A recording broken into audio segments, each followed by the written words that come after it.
পাপারোল যদি টাঙ্গর ঝামেলা আর সইতে না রে এ ভুল ঝামেলা এ ভুল ঝামেলা চম্পা পারোল যদি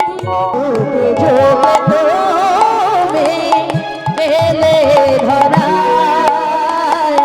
রাখিতে ভগতের রাখিতে ভগতের মা যোগে যোগে তুমি এলে ধরা যোগে যোগে তুমি এলে ধরা রাখিতে ভগতের মা রাখিতে ভগতের মা তুমি ভগতের ভগবান তুমি ভগতের ভগবান তুমি ভগতের ভগবান তুমি ভগতের ভগবান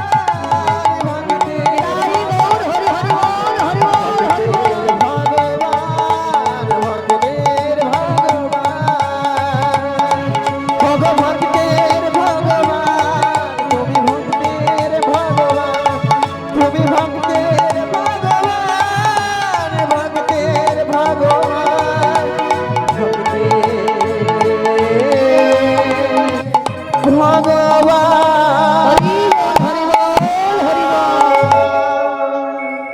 সেই ভক্তির ভগবান তিনি এলেন এই কলিযুগে কিসের জন্য না কলিজীবীকে উদ্ধার করিবার জন্য তাহলে কলিজীবীকে যে উদ্ধার করিবার জন্য এলেন কলিজীবীকে কি করে উদ্ধার করবেন কি দিয়ে উদ্ধার করবেন ও মায়েরা আমরা সবাই জানি যে ভগবান এসেছেন আমাদের উদ্ধার করার জন্য আমাদেরকে এই ভবসিন্ধু পারাপার করার জন্য তাহলে ভবসিন্ধু পারাপার হতে গেলে কি লাগে নদী পার হতে গেলে মাঝিকে কি দিতে হয় কড়ি দিতে হয় পয়সা করে দিতে হয় তাহলে আজকে যিনি ভবসাগর কান্ডারি বলছেন ভবসাগরের কান্ডারি তাহলে তিনাকেই আমরা কি দেব কি নেবে উনি হরি বল বলেছিলেন না যে আমি পার করি সকলকে বলছেন না কে যাবি ভাই রে ভব সিন্ধু পারে তাহলে ভব সিন্ধু পারে যে যাবি তোরা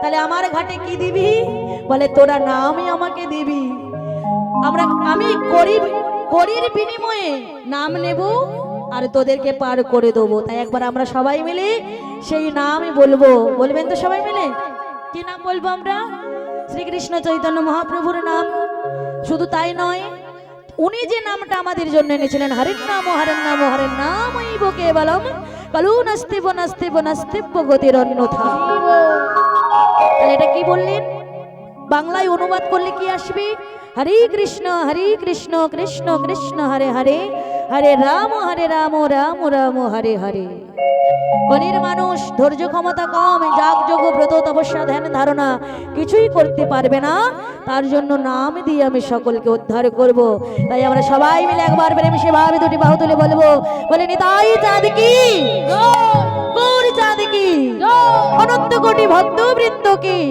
বলে ভাগবত মহাপুরাণ কি নিতাই গৌর প্রেমানন্দে হরি বল হরে কৃষ্ণ সবাইকে তো হাতে তালি দিই আমার সঙ্গে হেলে দুলে গাইবে কেমন হরে কৃষ্ণ কৃষ্ণ কৃষ্ণ হরে হরে হরে রাম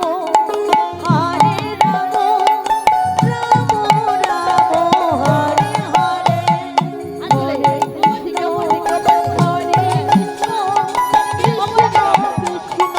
হরে হরে হরে রাম রাম রাম হরে হরে হরে কৃষ্ণ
আচ্ছা একটু আরেকটু জোরে বলুন তো দেখি। হয়নি হয়নি হয়নি। পেছনে থেকে মায়ের একটু আপনারা সহযোগিতা করুন না, যা বাবারা দাঁড়িয়েছেন একটু সহযোগিতা করুন, জোরে হবে তাহলে। হ্যাঁ বাবা খুব সুন্দর। হ্যাঁ হরে কৃষ্ণ হরে কৃষ্ণ কৃষ্ণ কৃষ্ণ হরে হরে হরে রাম হরে রাম রাম রাম হরে হরে হরে কৃষ্ণ কৃষ্ণ কৃষ্ণ কৃষ্ণ হরে হরে হরে রাম হরে রাম রাম হরে হরে হরে কৃষ্ণ কৃষ্ণ কৃষ্ণ হরে হরে হরে রাম রাম রাম হরে হরে হরে কৃষ্ণ কৃষ্ণ কৃষ্ণ হরে হরে হরে রাম হরে কৃষ্ণ কৃষ্ণ কৃষ্ণ হরে হরে হরে রাম রাম হরে হরে। এই যে নাম কীর্তন করলেন আপনারা সবাই ভক্তমণ্ডলী ভক্তিমতী মায়েরা, গোবিন্দের চরণতি অবশ্যই পাবেন। কেন মহাজনগণ কলম দিয়ে বললেন কি ভোগ বেদ বিদাদু কিছু নাহি জানত কিছু নাহি জানত বেদ বিদাদু কিছু নাহি জানত বেদ বিদাদু কিছু নাহি জানত সে যদি করে গৌরাঙ্গ সে যদি করে গৌরাঙ্গ সে যদি করে গৌরাঙ্গ সে যদি করে গৌরাঙ্গ নয়নানন্দেতে ভরে সেই তো সকলে জানে নয়নানন্দের ভরে সেই তো সকলে জানে নয়নানন্দেতে ভরে সেই তো সকলে জানে নয়নানন্দের ভরে সেই তো সকলে জানে সে যদি করে গৌরাঙ্গ সে যদি করে গৌরাঙ্গ সে যদি করে গৌরাঙ্গ সে যদি করে গৌরাঙ্গ আমার হরি বলা হলো না গো হরি বলা হলো না গো হরি বলা হলো না গো হরি বলা হলো না গো হরি বলা হলো না গো হরি বলা হলো না গো হরি বলা হলো না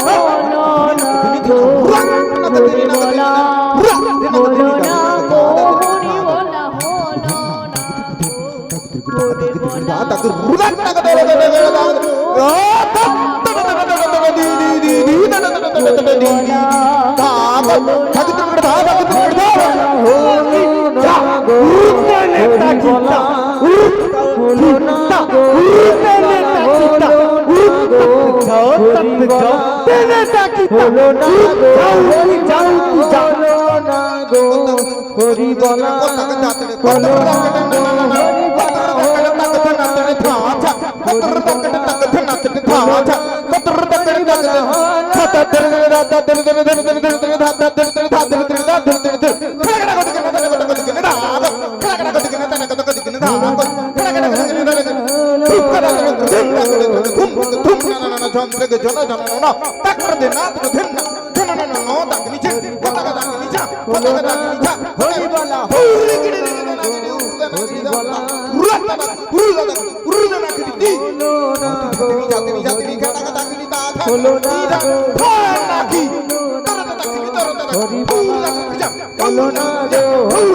হলো না গো হরি বলা হলো না গো হরি বলা হলো না গো হরি বলা হলো না গো হরি বলা হলো না গো হরি বলা হলো না গো হরি বলা হলো না গো হরি বলা হলো না গো হরি বলা হলো না গো হরি বলা হলো না গো হরি বলা হলো না গো হরি বলা হলো না গো হরি বলা হলো না গো হরি বলা হলো না গো হরি বলা হলো না গো হরি বলা হলো না গো হরি বলা হলো না গো হরি বলা হলো না গো হরি বলা হলো না গো হরি বলা হলো না গো হরি বলা হলো না নিতাই গৌর প্রেমানন্দ গৌর হরি হরি বল হরি বল হরি বল হরি বল। মাননীয় ভক্তমণ্ডলী ভক্তিমতী মায়েরা শ্রদ্ধেয় বাবা ঠাকুরগণ, এতক্ষণ ছিলাম আমরা নবদ্বীপ ধামে শ্রী শ্রী গৌরাঙ্গ সুন্দর মহাপ্রভুর কথা, ওনার যে কলিজীবীর জন্য বার্তা কলির জীবীকে জানাতে এসেছেন, আমরা সেই কথা তত্ত্ব শুনলাম, জানলাম, বুঝলাম। এতক্ষণ আমরা গৌরাঙ্গ চরণ আশ্রয় করেছিলাম। এইবার আজকের আমরা যাব যে অহংকার, প্রথমেই বলেছিলাম না, অহংকারী জীবের মধ্যে থাকলে সেই জীব পথের দিশা পাবে না। অহংকার মানুষকে বিনাশের দিকে নিয়ে যায়, মানুষের উন্নতি করে না, অবনতি করে। তাহলে মানুষ বিনাশ হয়ে যায়, ধ্বংস হয়ে যায় অহংকারের জন্য। তা আজকের এই অহংকার কার মধ্যে ছিল, অহংকার কিসের জন্য হলো, অহংকার কি করে দমন হবে, তার তত্ত্ব কি, তথ্য কি আমরা সবাই আস্বাদন করব। তা আজকের যার কথা, যার তত্ত্ব শ্রবণ করব, শ্রবণ করলেই আপনারা বুঝতে পেরে যাবেন যে আজকের আমরা কার কথা বলতে চাইছি, কি নীলা আজকের আমরা শ্রবণ করলাম। চলুন আজকের আমরা সরাসরি চলে যাব ভৃগুমুনির কাছে। ভৃগুমুনি যজ্ঞ করছেন, স্বর্গ মর্ত পাতালের সমস্ত দেবতা, ঋষি, যোগী, গন্ধর্ব সকলকে নিমন্ত্রণ করেছেন। সকলে এসে যে যার নিজেদের আসনে বসে গেছেন। এবার ধ্যানপূর্বক নিষ্ঠা সহকারে নীরবতা পালন করে যজ্ঞ অনুষ্ঠান দর্শন করছেন। আর একদিকে মহাজনগণ কলম দিলেন, হনে একদিন ভৃগুমুনি যজ্ঞ আরো ভেলা, ভৃগুমুনি যজ্ঞ আরো ভেলা, একদিন ভৃগুমুনি যজ্ঞ আরো ভেলা, একদিন ভৃগুমুনি তোরা দেখি যা, দেখি যা।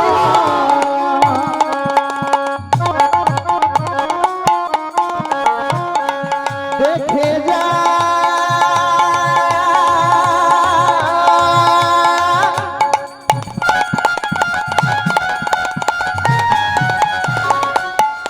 দেখে যা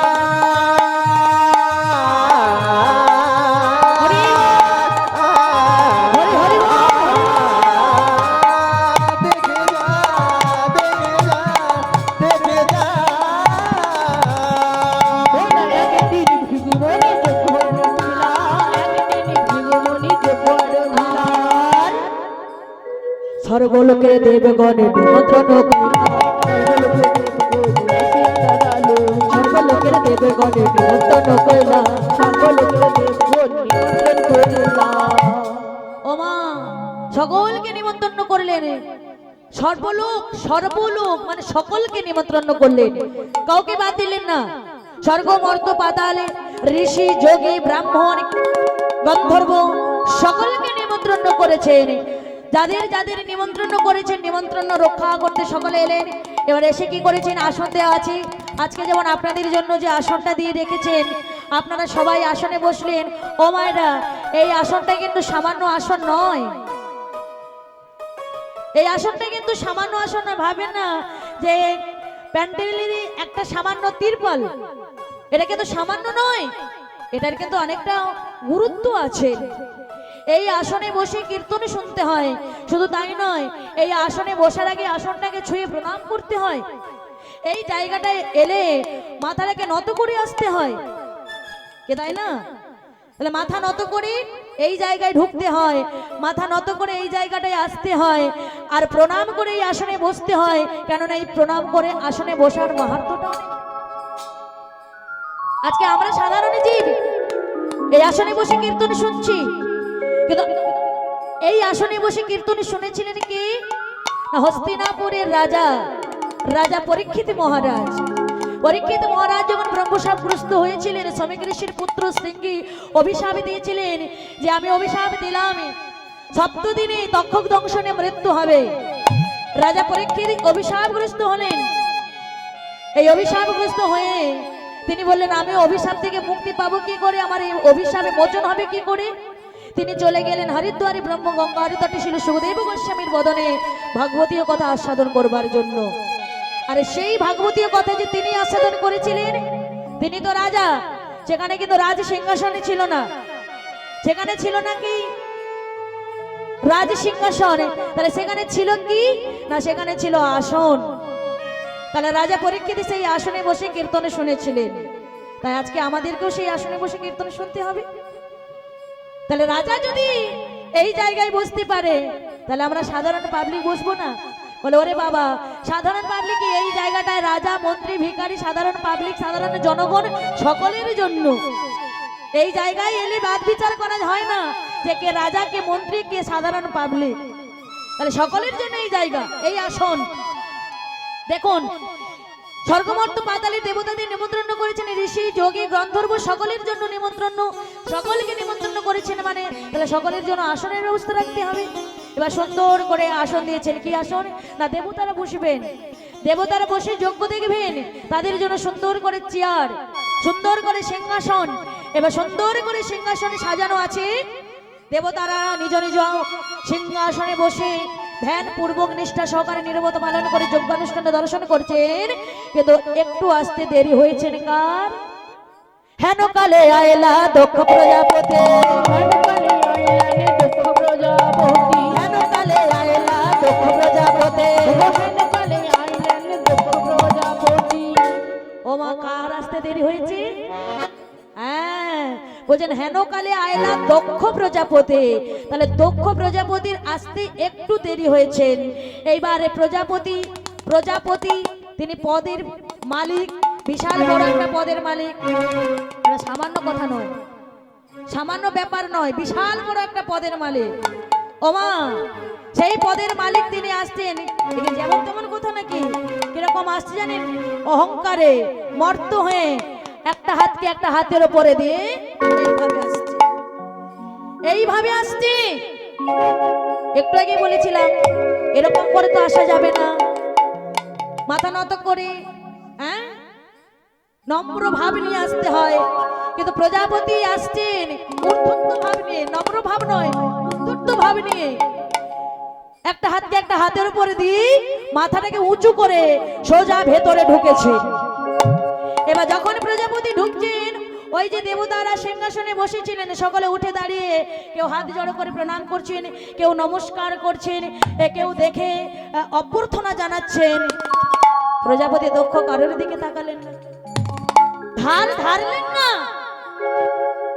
তিনি দেখছেন যে কারা কারা আমাকে দেখে বসে আছেন, এটা আগে দেখছেন। কিন্তু আগে দেখার কর্তব্যটা কি, কারা কারা দেখে আমাকে নমস্কার জানাচ্ছেন, কারা আমাকে প্রণাম জানাচ্ছেন, তার দিকে না দেখে তিনি দেখছেন কি না আমাকে দেখে কারা এখনো বসে আছেন।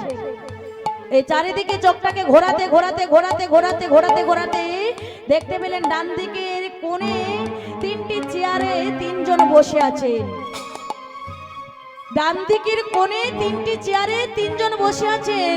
আর ওই যে বসে আছেন দেখে প্রজাপতি দক্ষর মেজাজটা গরম হয়ে গেছে, চিৎকার করে বললেন, কে এখানে? এত বড় সাহস, আমাকে দেখে উঠে দাঁড়ায় না, আমাকে দেখে নমস্কার করে না, এত বড় সাহস, এত বড় স্পর্ধা, কে ওখানে বসে আছে? আচ্ছা আচ্ছা আচ্ছা আচ্ছা, একটু ভালো করে দেখি তো।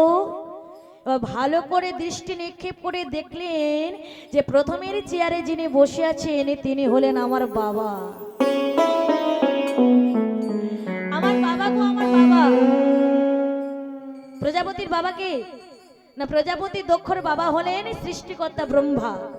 কেন না, ব্রহ্মার ডান পায়ের বৃদ্ধঙ্গুলি থেকে প্রজাপতির সৃষ্টি হয়েছে। তাহলে ডান পায়ের বৃদ্ধঙ্গুলি থেকে যখন প্রজাপতির সৃষ্টি হয়েছে, তাহলে ওই দক্ষ রাজার বাবা হবে কে? ব্রহ্মা। তাহলে ব্রহ্মা হলেন দক্ষ রাজার বাবা। তা বাবা তো আর আমাকে দেখে উঠে দাঁড়াবে না, বাবা তো আর আমাকে প্রণাম করবে না, বাবা বসে আছে, ভালো করেছে, বসো বসো বাবা, বসে থাকো। আচ্ছা দেখি তো বাবার পাশের চেয়ারে কে বসে আছেন। এবার আবার ভালো করে দেখছেন বাবার পাশের চেয়ারে কে বসে আছেন। এই ভালো করে দেখতে গিয়ে দেখলেন বাবার পাশের চেয়ারে যিনি বসে আছেন তিনি হলেন আমার বাবার বাবা, আমার দাদু আর কি, আমার দাদু। আমার দাদু কে না ব্রহ্মার বাবা কে? হ্যাঁ বিষ্ণু। কেন না বিষ্ণুর নাভি থেকেই তো ব্রহ্মার সৃষ্টি। তাহলে আমার দাদু, তাহলে আমার বাবার বাবা আমার দাদু। দাদু তো আর আমাকে দেখে প্রণাম করবে না। ঠিক আছে ঠিক আছে দাদু তুমি বসো, তুমি বসো। আচ্ছা দেখি তো এখনো একজন বাকি আছে। আমার দাদুর পাশের চেয়ারে কে বসে আছেন? এই দাদুর পাশের চেয়ারে কে বসে আছেন ভালো করে দৃষ্টি নিক্ষেপ করে দেখে চোখটা বড় বড় বার করে বললেন, ওরে মূর্খ, ওরে অসভ্য ভদ্র মূর্খের বোঝা, না জানে ভদ্র সমাজে মিশতে, না জানে ভদ্র সমাজে বসতে, না আছে জ্ঞান, না আছে বুদ্ধি, ভূত প্রেত সঙ্গ করে, বাঁদরের মতো দেখতে, চোখগুলো দেখতে যেন বাঁদরের মতো, দেখলে কারোর ভালো লাগবে না। আমাকে দেখে উঠে দাঁড়ায় না, আমাকে দেখে প্রণাম করে না, আমাকে দেখে নমস্কার করে না, ওরে মূর্খ। কাকে বলছে? বাবা ভোলেনাথকে বলছে। এবার আপনারা বলুন, বাবা ভোলেনাথকে মূর্খ বলছেন, কিন্তু বাবা ভোলেনাথকে মূর্খ? তিনি হলেন এই ত্রিজগতের মধ্যে জ্ঞানী, যিনি তত্ত্বের সম্রাট, তত্ত্বদর্শী, যিনি পরম বৈষ্ণব, যিনি বৈষ্ণবের শিরোমণি। আজকে ওনাকে বলছেন মূর্খ, অভদ্র, মূর্খের বোঝা, না জানে ভদ্র সমাজে মিশতে, না জানে ভদ্র সমাজে দাঁড়াতে, না আছে জ্ঞান, না আছে ভদ্রতার পরিচয়। যখন অমন করে বলছেন আপনারা বলুন মা, মহেশ্বরের যে যারা ভক্ত ছিলেন তারা কি আর স্থির হয়ে থাকতে পারবেন? পারলেন না। পারলেন না কি না বাবা ভোলেনাথের, বাবা ভোলেনাথের মাগো, যিনি বাবা হাঁক দিলেই আসে, বাবা ডাক দিলেই ছুটে আসে। বাবা হাঁক দিলে আসে, বাবা ডাক দিলে আসে, বাবা সদা সর্বদাই কাছে কাছে ঘুরে বেড়ায়। নন্দী এসে সঙ্গে সঙ্গে বলেন, এই যে এই যে এই যে এই যে আপনি হতে পারেন প্রজাপতি দক্ষ, আপনি প্রজাপতি পত্রে পেয়েছেন, মানে এই নয় যে আপনি সকলকে অপমান করবেন। সকলকে অপমান করার এটুকু অধিকার আপনাকে কে দিয়েছে? আপনি যাকে মূর্খ বলছেন, আপনি যাকে মূর্খের বোঝা বলছেন, এই জগতে ওনার মতো তত্ত্বজ্ঞানী আর কেউ নেই। তবে আপনি যে মুখে ওনাকে মূর্খ বলছেন, যে মুখে ওনাকে বলেছেন মূর্খের বোঝা, আমি নন্দী অভিশাপ দিলাম, যে মুখে করেছে শিব নিন্দা, একদিন ওই মুখ হবে ছাগলের মুন্ডু। সঙ্গে সঙ্গে ভৃগুমণি উঠে যাবে, তুমি যাকে অভিশাপ দিলে আর যার সঙ্গে লেগেছে দ্বন্দ্ব, এরা দুজনের সম্পর্কে কি হয় তুমি জানো? দক্ষ রাজা হলেন শ্বশুর মশাই, আর বাবা ভোলেনাথ হলেন জামাই। তাহলে শ্বশুরি জামাইয়ের মধ্যে কথা হচ্ছে, মাঝখানে তুমি নাক গলাচ্ছ কেন? তাই আমি তোমাকে অভিশাপ দিলাম, শুধু তোমাকে নয়, তোমার এই শিব ভক্তগণকে অভিশাপ দিলাম, আজ থেকে শিব ঠাকুরের ভক্তরা সব পাষণ্ড হয়ে যাবে। আচ্ছা বুঝতে পেরেছি, যিনি অপরাধ করেছেন, যিনার মনে অহংকার হয়েছে, ওনাকে কিছু না বলতে পেরে আপনি আমাদেরকে ঘুরেই বলছেন। এইবার যখন খুব দ্বন্দ্ব লেগে গেল, অভিশাপ হচ্ছে, বাবা ভোলেনাথ কিন্তু চুপচাপ বসে আছেন। কেন না তিনি তো তত্ত্বজ্ঞানী, তত্ত্বের সম্রাট, তত্ত্বদর্শী। ওনাকে যা বলছেন উনি এক কান্দে শুনছেন আর এক কান্দে বের করে দিচ্ছেন। এইবার বাবা ভোলেনাথ মনে মনে চিন্তা করছেন যে সর্বনাশ, এখানে যতক্ষণ আমি থাকবো ততক্ষণ কিন্তু অভিশাপ একদিক থেকে দোলা মেরে আসবে আর একদিক থেকে দোলা মেরে যাবে। তার মানে যতক্ষণ আমি এখানে থাকবো ততক্ষণ অশান্তি হবে, শান্তি হবে না। তার মানে এখানে আমার থাকাটা উচিত নয়, চলে যেতে হবে। বাবা ভোলেনাথ কেন উঠে দাঁড়ায় না মা? সকালে উঠে দাঁড়িয়েছেন, কিন্তু বাবা ভোলেনাথ কেন উঠে দাঁড়ায় না? বাবা ভোলেনাথই জানেন যে আমি কেন উঠে দাঁড়াই না। বাবা ভোলেনাথই উঠে দাঁড়ায় না এই কারণে, বাবা ভোলেনাথই তিনি ধ্যানের মধ্যে ছিলেন। ধ্যানের মধ্যে ছিলেন বলে প্রজাপতি দক্ষকে দেখে তিনি উঠে দাঁড়ায় না। কিন্তু প্রজাপতি দক্ষর তো আর সে ভাবনাটার ভাবার মতো তার মানসিকতা নেই। মানসিকতা সব শেষ হয়ে গেছে, জলাঞ্জলি দিয়েছেন অহংকারে, অহংকারে জলাঞ্জলি দিয়েছেন।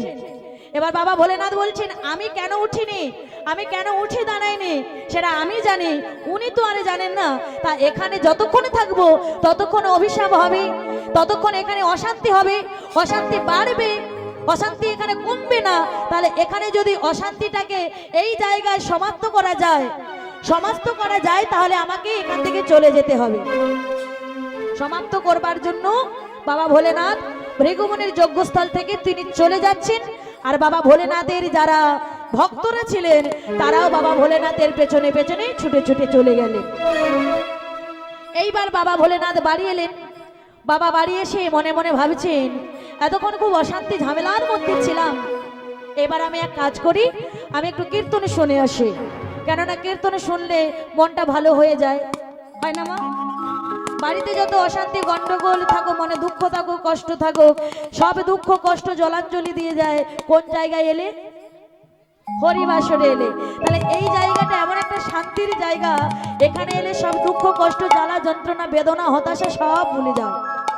তাই বাবা ভোলেনাথ বললেন, এতক্ষণ আমি খুব একটা ঝামেলার মধ্যে ছিলাম, তাহলে এখান থেকে, এই ঝামেলার মধ্য থেকে যদি আমাকে একটু মুক্তি পেতে হয়, আমার যদি একটু ভালো লাগাতে হয়, তাহলে একটু কীর্তন শুনতে যেতে হবে। এই বলে বাবা ভোলেনাথ কি করলেন, কীর্তন শুনতে যাওয়ার জন্য যেই না ঘর থেকে একটা পা বাড়িয়ে দিয়েছে, মা সতী এসে ডাক দিলেন, এই স্বামী আমিও তোমার সঙ্গে যাব, আমিও তোমার সঙ্গে যাব, আমিও তোমার সঙ্গে যাব, স্বামী আমিও তোমার সঙ্গে যাব, আমি তোমার সঙ্গে হরি নামে শুনিব, আমিও তোমার সঙ্গে যাব, আমি তোমার সন হরি নাম শুনিব, আমিও তোমার সঙ্গে যাব। আমি কোথায় যাচ্ছি তুমি জানো? বলে হ্যাঁ জানি, বলেই তো তাই আমি বললাম আমাকে সঙ্গে নিয়ে চলুন, আমি যাব। বলে আমি কোথায় যাচ্ছি? বলে আপনি আর কোথায় যাবেন, আপনার যাওয়ার তো দুটো ঠিকানা, এক হলো হরিবাসর, এক হলো কীর্তনের বাসর, আর দুই হলো শ্মশান। এই দুটো জায়গায় আপনি খুব যান। তো আজকে আপনি কীর্তন বাসরেই যাচ্ছেন, তাই আমি বললাম আমাকে নিয়ে চলুন, আমি আপনার সঙ্গে কীর্তন শুনতে যাব। তোর বাবা ভোলেনাথ বললেন, সতী তুমি জানো আমি কীর্তন শুনতে যাচ্ছি, তবু তুমি আমার সঙ্গে যাবে? বলে হ্যাঁ আমি যাব। বলে এখনো তুমি বলো, ভালো করে ভেবে বলো, তুমি কীর্তনে শুনতে যাবে না কীর্তনের বাসরে বসে কখন প্রসাদ পেতে যাবে সেদিকে নজর রাখবে? হ্যাঁ, কীর্তনের বাসরে কীর্তন শুনবে না, যেদিকে প্রসাদ দিচ্ছে সেদিকে তুমি বারবার মনটাকে নিয়ে যাবে, কি করবে? বলে না না না না, আমি কীর্তন শুনবো, আমাকে আপনি নিয়ে চলুন সঙ্গে করে। বাবা ভোলেনাথ বললেন, সতী আমার স্ত্রী, আমার দায়িত্ব, আমি দায়িত্ব পালন করতে আমাকে করতেই হবে, কেননা প্রত্যেকটা নারী তো তার স্বামীর অধীনে থাকে, থাকে না মা? একটু ভেবে দেখুন, তখন করার দিনটা আলাদা ছিল আর এখন করার দিনটা আলাদা। এখন করার দিনে ছেলে মেয়ের সমান অধিকার, ছেলেও কাজ করছে মেয়েও কাজ করছে, ছেলেও রোজগার করছে মেয়েও রোজগার করছে, ছেলেও সরকারি চাকরি করছে মেয়েও সরকারি চাকরি করছে, সমানে সমানে রোজগার করছে। তবুও কিন্তু আপনারা দেখাতে পারবেন যে কোনো মেয়ে তার নিজের পায়ে নিজে চলে, যতই হোক না কেন, যারা বিবাহিত মেয়ে তারা কিন্তু তাদের স্বামীর অধীনেই থাকে, থাকে না? যে সে যতই অর্থ উপার্জন করুক না কেন, তাকে কিন্তু তার স্বামীর অধীনেই থাকতে হয়, তাই না মা? কেন থাকতে হয়? এখনো আছি বাবা, বাবা শোনো, সবকিছু শেষ হয়ে যায়নি, সবকিছু যদি শেষ হয়ে যেত তাহলে এই সমাজটা আর থাকতো না। ভালোর সঙ্গে মন্দ আছে, তাই ভালো মন্দ নিয়েই চলছে দিন। বলে তাহলে সেদিনের প্রথা এখনো চলছে কেন, যে স্ত্রীকে স্বামীর অধীনে থাকতে হয়? ওমা, এর একটা কারণ আছে, অভিসম্পদ আছে, যে প্রত্যেকটা নারীকে তার স্বামীর অধীনে থাকতে হয়। অভিসম্পদটা কে দিয়েছিলেন না? দীর্ঘতমা দিয়েছিলেন ওনার স্ত্রীকে, দীর্ঘতমা দিয়েছিলেন ওনার স্ত্রীকে। তাহলে দীর্ঘতমা কেন দিয়েছিলেন? কেন দিয়েছিলেন? না দীর্ঘতমা ছিলেন উত্তত্ত কুমারীর ছেলে। হ্যাঁ, দীর্ঘতমা ছিলেন উত্তত্তর কুমার, কুমার মানে ছেলে। দীর্ঘতমা উত্ততর ছেলে, আর দীর্ঘতমার মায়ের নাম হলো মমতা নাম্নী। এবার যখন উদ্ধত কুমারের স্ত্রীর গর্ভে দীর্ঘতমা ছিলেন, স্ত্রীর গর্ভে সন্তান, এবার সন্তান গর্ভে, তাহলে সন্তান গর্ভে থাকাকালীন মেয়েদেরকে, নারীদেরকে খুব সাবধানে থাকতে হয়। ওই মমতা নাম্নীর গর্ভে যখন ভক্তমণ্ডলী ভক্তিমতী মা সন্তান আছেন, দীর্ঘতমা আছেন, ওই মমতা নাম্নীর কাছে এসেছিলেন উদ্ধত কুমারের ভাই, নাম হলো বৃহস্পতি। তা বৃহস্পতি বৌদির কাছে এসেছিলেন, কেননা বৌদির রূপ যৌবনে লালায়িত হয়ে বৌদির সঙ্গে সহবাস করবার জন্য এসেছিলেন। এইবার মমতা নাম্নী বললেন কখনো হতে পারে না, বলে আমার গর্ভে সন্তান আছেন, তা তুমি আমার রূপ যৌবনে লালায়িত হয়ে তুমি আমাকে কামনা করছো, তুমি আমাকে তোমার করে পেতে চাইছো, কিন্তু তুমি যে আমাকে পাবে এই আশাটা করছো, আমি তো তোমার আশা পূরণ করতে পারবো না। এবার যখন বৃহস্পতিকে তার বৌদি বারবার করে অনুরোধ করছেন, বৃহস্পতি কিছুতেই শুনছেন না, বলছে আমার যখন মনে কামে উদ্বেগ হয়েছে, আমি তোমার সঙ্গে সহবাস করব, তো তোমাকে আমার সঙ্গে কাটাতে হবে। তখন মমতা নাম্নী বলছে কিছুতেই হবে না। আরে বৃহস্পতি বলছে আমাকে আমার মনোবাসনা পূরণ করতেই হবে, তোমাকে কিন্তু আমার কথাটা শুনতেই হবে। এবার যখন জোরপূর্বক যখন সহবাস করেছেন, ওই যে রতিটা যখনই মমতা নাম্নীর গর্ভে যাবে, গর্ভে আছে কে? উদ্ধত কুমার, দীর্ঘতমা আছে। সেই দীর্ঘতমা কি করেছেন? ওই রতিটাকে পা দিয়ে ঠেলে দিয়েছে। যখন পা দিয়ে ঠেলে দিয়েছেন, পা দিয়ে ঠেলে দেওয়া মাত্র এই রতিটা পড়ে গেল মাটিতে। আর যখনই মাটিতে পড়ে গেল, তখনই কিন্তু অভিসম্পদ দিয়েছিলেন বৃহস্পতি, অভিসম্পদ দিয়েছিলেন। কাকা অভিশাপ দিচ্ছেন ভাইপোকে, যে আমি যেটা পাঠিয়েছিলাম সেটা তুমি তোমার হাত না দিয়ে পা দিয়ে ফেলেছো, তাই তুমি আমার এই রতিটাকে যখন অপমান করেছো, যখন মাটিতে পড়ে গেছে, আমি তোমাকে অভিশাপ দিলাম, তুমি মাতৃগর্ভ থেকেই, জন্ম থেকেই হবে অন্ধ। তুমি জন্ম থেকেই হবে অন্ধ, মানে মায়ের গর্ভ থেকেই তুমি জন্মগ্রহণ করার পরেই অন্ধ হবে। এবারে যখনই অভিশাপ দিয়েছেন, আগে করার দিনে আমাদের মতো সাধারণ মানুষ নয়, আগে করার দিনে কিন্তু যোগী ঋষি মুনিরা অভিশাপ দিলে কিন্তু সেই অভিশাপ কিন্তু হবেই হবে, ফলবেই। এবার কি করলেন? ওই বৃহস্পতির অভিশাপে দীর্ঘতমা হলো অন্ধ। এবার দীর্ঘতমা অন্ধ হয়ে জন্মগ্রহণ করেছেন। বেদ পাঠ করেন, শাস্ত্র পাঠ করেন, 4টা বেদে তিনি পাঠ করে একেবারে মুখস্থ করে নিয়েছেন। ওই দীর্ঘতমার বিবাহ হলো, দীর্ঘতমার ছেলে হলো। এবার আপনারা বলুন যে দীর্ঘতমার ছেলে হলো, স্ত্রী হলো, এবার সেই দীর্ঘতমা অন্ধ হলো, তাকে পরিচালনা করবে কে? কে করবে? তার ছেলেকে দেখবে কে? তার স্বামীকে দেখবে কে? কে দেখবে? বুঝতে পারছেন না মা? কে দেখবে? স্ত্রী দেখবে। এতক্ষণ পরে মা বললেন স্ত্রী দেখবে। এবার যখনই দীর্ঘতমা স্ত্রী দিনের পর দিন ছেলেদের দায়িত্ব নিচ্ছেন, স্বামীর দায়িত্ব নিচ্ছেন, এই স্বামীর দায়িত্ব, ছেলেদের দায়িত্ব নিতে নিতে নিতে নিতে একদিন অতিষ্ঠ হয়ে ছেলেদেরকে বললেন যে তোর বাবাকে আমি আজীবন কালে ওনার ভরণ পোষণ দিয়ে আসছি, কিন্তু এটা তো কথিত নয়। কথিত আছে কি না স্বামীকে দিতে হবে স্ত্রীর ভরণ পোষণ, কিন্তু আমি কি করছি না স্ত্রী হয়ে স্বামীর ভরণ পোষণের দায়িত্ব নিচ্ছি। তাহলে একে রাখার থেকে না রাখাই ভালো, যা তোর বাবাকে জলে নিক্ষেপ করে দে। যখন বলেছে জলে নিক্ষেপ করে দিন, তখনই দীর্ঘতমা তার স্ত্রীকে বলেছিলেন শোনো, আমি অন্ধ বলে আমার ভরণ পোষণের তুমি দায়িত্ব নিয়েছো, তার জন্য তুমি আমাকে তুমি জলে নিক্ষেপ করে দেওয়ার জন্য ছেলেদেরকে অনুরোধ করছো, তা তোমার ছেলেরা আমাকে জলে নিক্ষেপ করে দেবে, জলে আমি সলিল হয়ে যাব, কিন্তু তার আগে আমি অভিশাপ দিয়ে যাচ্ছি সকলে নারী জাতিকে, সকলে নারী জাতি থাকবে তাদের স্বামীর অধীনে। সেই দীর্ঘতমার অভিশাপ স্ত্রী জাতির উপরে পড়লো যে প্রত্যেকটা স্ত্রী জাতি তাদের স্বামীর অধীনেই থাকবে। আর সেদিনই থেকে প্রচলিত হলো মা স্ত্রী জাতিরা থাকেন তাদের স্বামীর অধীনে। এবার সেই দীর্ঘ তোমাকে নদীতে নিক্ষেপ করে দিলেন, চলে গেলেন এই কোথায় না, চলে গিয়েছিলেন মা বলি রাজার কাছে।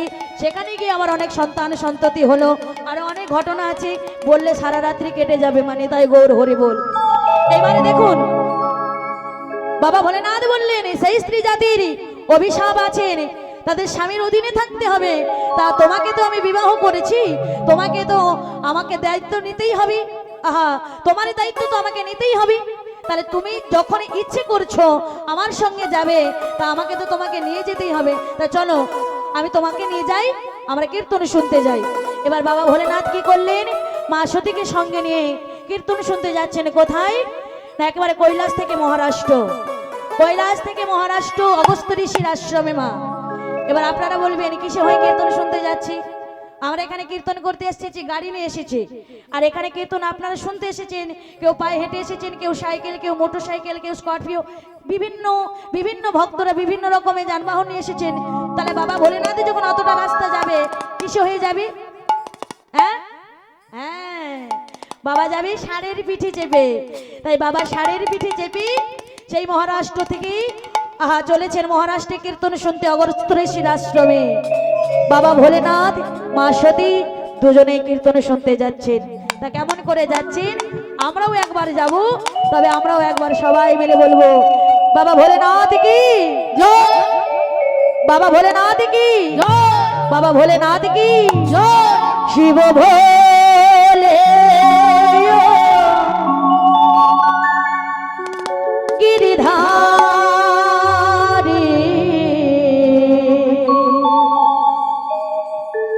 তো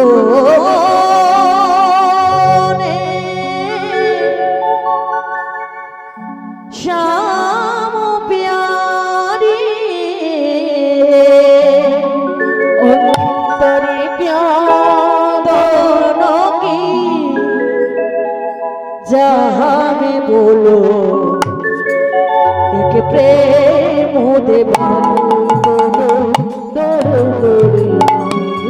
যাবে ভাবে তো বোলাবে শিব ভোলে আর গিরিধারী। হরি বল মাইরা, এদিকে গো বাবা ভোলেনাথ ষাঁড়ের পিঠে যাচ্ছে, কীর্তন শুনতে যাচ্ছেন, মনের আনন্দে যাচ্ছেন। ভবে তো বোলাও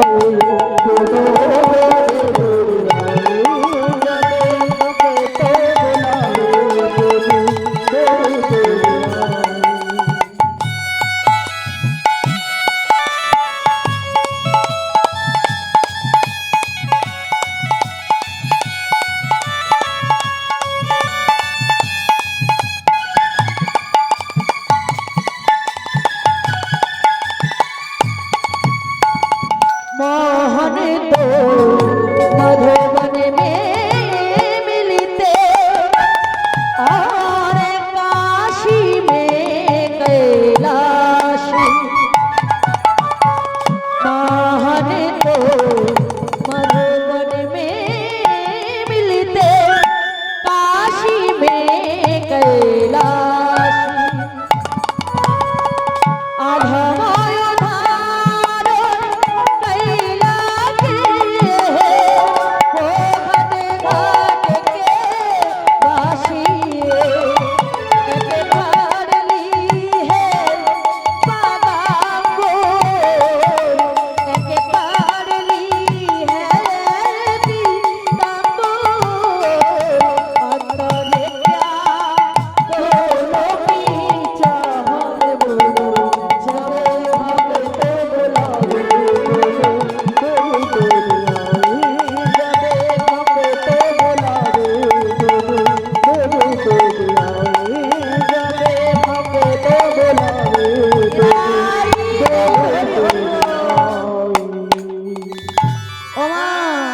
এবার কীর্তনে শুনতে গিয়েছেন, কীর্তনে শুনলো, কীর্তনে শোনার পরে দুজনে বাড়ি আসছে। কিন্তু মাগো সকলের মনোভাব তো এক হয় না। কীর্তনে শুনতে গেলে কি আর সকলের মনোভাব এক হয়? হয় মা? কেউ বলে খাবো, কেউ বলে বাড়ি যাব, আবার কারোর কারোর একবার করে মনে হয় জুতোর দিকে হাতটা চলে যায়। কীর্তন শুনতে শুনতে একবার করে জুতোর দিকে হাতটা চলে যায়। জুতোটা ঠিক আছে তো? ছিঁড়া জুতা পরতে ভালো লাগে। হরি বল। ও মায়েরা, তাহলে বিভিন্ন রকমের মনোভাব নিয়ে কীর্তন শোনা হয়, আবার বিভিন্ন রকমের মনোভাব নিয়ে কীর্তন শুনে বাড়ি যাওয়া হয়। এবার মা সতী বাবা ভোলেনাথ দুজনেই কীর্তন শুনলো, কিন্তু দুজনের মনোভাবটা আলাদা। এবার কীর্তন শুনে আবার পুনরায় বাড়ির দিকে রওনা দিয়েছেন। এইবারে সেই ষাঁড়ের পিঠে চেপে যাচ্ছেন বাড়ি। কেমন করে? বম বম বম বমে ভোলে বাবা চলে হেলে দোলে, বম বম বম বম ভোলে ও বাবা চলে হেলে দোলে, বম বম বম বম ভোলে বাবা চলে হেলে দোলে, বম বম বম বম ভোলে ও বাবা চলে হেলে দোলে, বম বম বম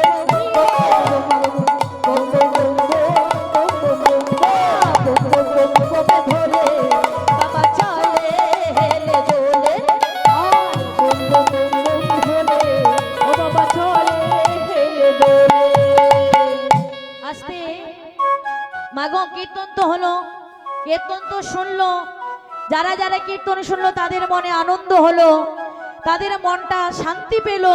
কিন্তু জ্বলে পুড়ে মরলো কে? জ্বলে পুড়ে মরছে কে?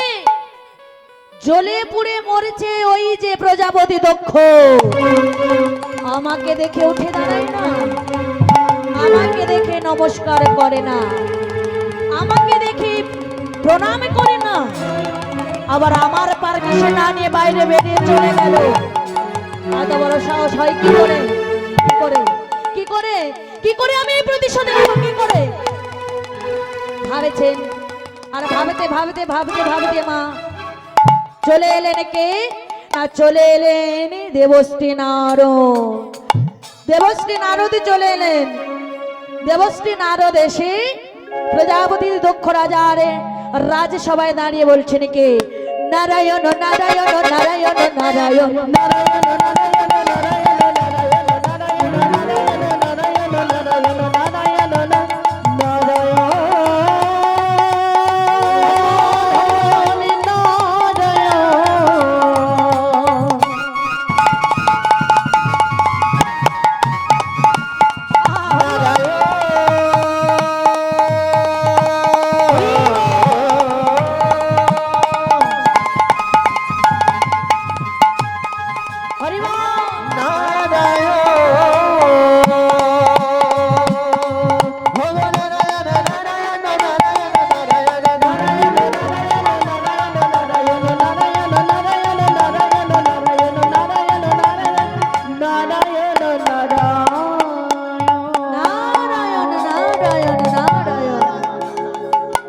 দেবশ্রী নারদে যখন নারায়ণ নারায়ণ বললেন, প্রজাপতি দক্ষ রাজারে দেখে একটু ভালো লাগলো। কেন না? প্রজাপতি দক্ষ রাজা যে নারায়ণকে বড্ড ভালোবাসেন, নারায়ণকে পুজো করেন। এবার যখন নারায়ণ নারায়ণ বলছেন, প্রজাপতি দক্ষ রাজা বললেন, দেবশ্রী আপনি এসে না আমার রাজসভায় নারায়ণ নারায়ণ বলেছেন, কিন্তু আমার ভালো লাগলেও আমার মনটা যে ভালো নেই। দেবশ্রী নারদ বললেন, আপনার মনটা ভালো নেই, তা আপনার কি কিছু হয়েছে নাকি? অসুখ টসুখ হয়েছে না শরীর খারাপ হয়েছে? তখন প্রজাপতি দক্ষ রাজা বললেন, আমার অসুখ হয়নি, আমার শরীর খারাপ হয়নি। তুমি কিছু শোনোনি? তুমি কিছু জানোনি? বলে কি শুনিনি, কি জানিনি? আমি তো খবরে দেখিনি, আমি তো এবিপি আনন্দ দেখিনি, আমি নিউজ তো দেখিনি যে আমি নিউজে দেখলেই বুঝতে পারবো। তা কি ঘটনাটা ঘটেছে একবারে প্রকাশ করে বলুন, তবেই তো আমি বুঝতে পারবো। দেবশ্রী নারদের কথা শুনে প্রজাপতি দক্ষ বললেন, দেবশ্রী আপনি শোনেননি আর আপনি জানেননি। তা আপনি জানেন না, আপনি শোনেন না, তাহলে আপনাকে তো প্রথম থেকে বলতে হবে। তাহলে বলছি শুনুন। আমি ভৃগুমুনির যজ্ঞে গিয়েছিলাম।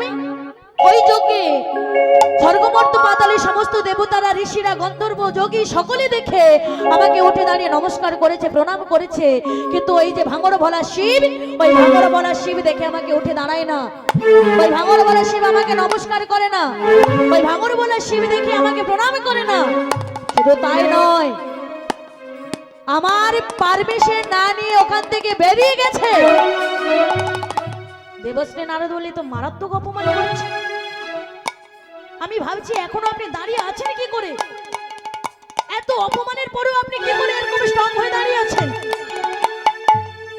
দক্ষ রাজা বললেন, প্রজাপতি আমাকে দেখছেন, আমি দাঁড়িয়ে আছি, কিন্তু আমার মনের ভেতরটা জ্বলে পুড়ে ছাই হয়ে যাচ্ছে। কি করে কি করে কি করে কি করে আমি এর প্রতিশোধ নেব? কি করলে আমি ওই ভাঙড় বলে শিবকে শাস্তি দিতে পারবো? কি করলে আমি ওর যোগ্য ওর মুখের ওপরে আমি সেই যোগ্যটাকে ছড়িয়ে দিতে পারবো? কি করলে আমি করতে পারবো ওর যোগ্যের জবাব দিতে? ভক্তমণ্ডলী, ভক্তিমতী মা, দক্ষ রাজার কথা শুনে যে ওই উপযুক্ত সাজা, শুধু সাজা নয়, উপযুক্ত সাজা দেবেন। তখন দেবশ্রী নারদ বললেন যে যদি যোগ্য জবাব দিতে হয়, উপযুক্ত সাজা দিতে হয়, তাহলে কিন্তু একটা উপায় আছে। বলে উপায়টা কি? না আমি বলছি, আপনি তাহলে মন দিয়ে শুনুন। এবার প্রজাপতি দক্ষ রাজা কি বলছেন দেবশ্রী নারদ, আর এই প্রজাপতি দক্ষ রাজা দেবশ্রী নারদের কথা একটা একটা করে শুনছেন। কি বলছেন প্রজাপতি দক্ষ রাজাকে দেবশ্রী নারদ বলছেন, আপনি এক কাজ করুন প্রজাপতি, আপনি যজ্ঞ করুন, আপনি যজ্ঞ করবেন, দক্ষ যজ্ঞ করবেন, আর ওই দক্ষ যজ্ঞে স্বর্গ মর্ত পাতালের সমস্ত দেবতাদের নিমন্ত্রণ করবে, সকলকে আহ্বান করবে, কিন্তু ওই শিবীকে বাদ দিয়ে দেবে। তাহলে কিন্তু এটার উপযুক্ত সাজা হবে, তাহলে কিন্তু এটা যোগ্য জবাব হবে। দেবশ্রী নারদের কথা শুনে প্রজাপতির খুব ভালো লেগে গেছে। প্রজাপতি দক্ষ রাজা বলেন, ঠিক বলেছেন দেবশ্রী, আপনি যে কথাটা বলেছেন একেবারে যুক্তিপূর্ণ কথা বলেছেন। আমি যদি যজ্ঞ করি, এই দক্ষ হবে, দক্ষ যজ্ঞ করবে, এই দক্ষের যজ্ঞে স্বর্গমর্ত পাতালে সমস্ত দেবতারা আসবে, শুধু শিবই বাদ দিয়ে দেব, শুধু শিবকে বাদ দিয়ে দেব, এটাই উপযুক্ত সাজা হবে শিবের।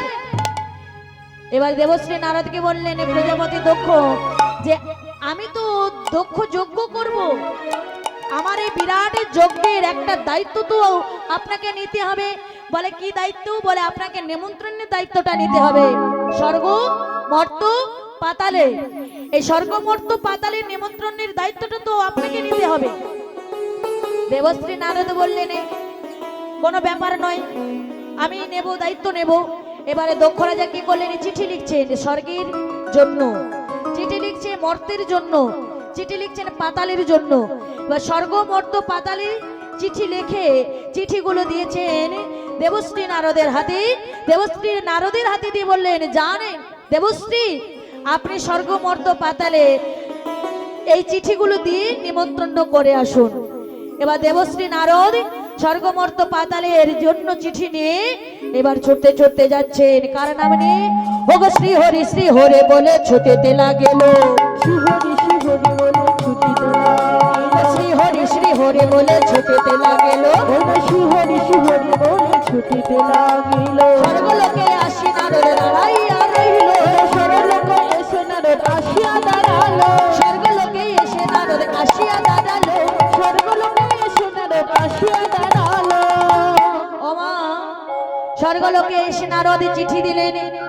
স্বর্গে চন্দ্র বরুণ ইন্দ্র সকলকে দিয়েছেন চিঠি। চন্দ্র বরুণ ইন্দ্র সকলে চিঠি পেলেন, মর্তে পেলেন চিঠি, পাতালে পেলেন চিঠি। তাহলে স্বর্গ মর্ত পাতালে চিঠি দিয়ে আবার পুনরায় চলে গেলেন দক্ষ রাজার দক্ষালয়ে। এইবার মা স্বর্গমর্ত পাতালের দেবতাগণে চিঠি পেয়ে তারা যে যার পরিবারকে স্ত্রীকে সঙ্গে নিয়ে রথে করে চেপে দক্ষ রাজার দক্ষালয়ে যাচ্ছেন। আর এদিকে মা সতী, তিনি তো বাবা কিছু জানে না, কেন তার জন্য তো কোনো নিমন্ত্রণ আসেনি, তার জন্য তো কোনো চিঠি আসেনি, আর একটা ফোনও যায়নি। এবার মা সতী কিছুই তো শুনতে পায়নি, জানতে পারেনি। তিনি কি করেছেন? না তিনি গিয়েছেন বাগানে ফুল তুলতে। কেন? না ওই ফুল তুলে এনে ফুলের মালা গেথে বাবা ভোলেনাথের গলায় পরাবে বলে। তাই মা সতী বাগানে ফুল তুলছেন মনের আনন্দে। চম্পা পারলে যোথে টগর ঝামেলা আরে সইতে না রে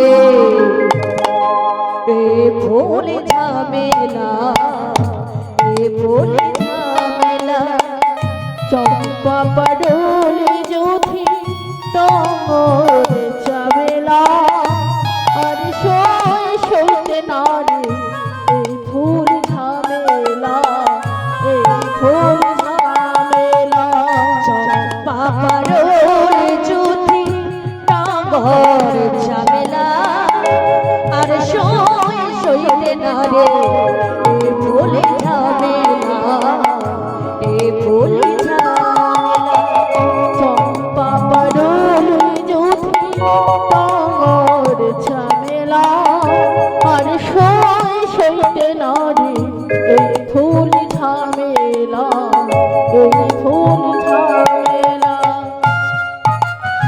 হরি বল মা তো সুন্দর করে একটা একটা করে বাগান থেকে ফুল তুলছি বলে না এর জন্য মালা গাঁথবে যেমন তেমন তো কথা না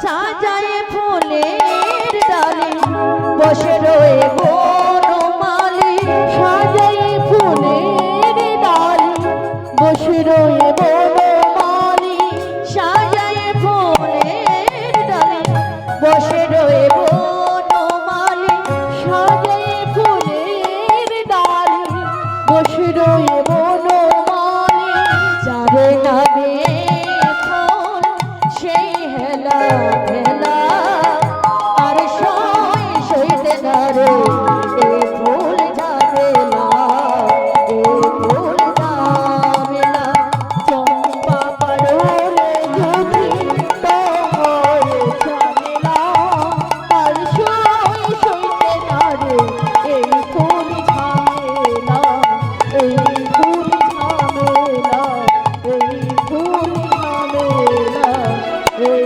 ফুল ঝামেলা ও মা সতী তো মনের আনন্দে ফুল তুলছেন বাবা ভোলেনাথের গলায় মালা দেবে বলে এবার মা ফুল তুলছেন হঠাৎ এমন সময় একজন ডেকে বললেন আরে এই সতী আরে এই সতী কি রে তুই যে ফুল তুলতেছিস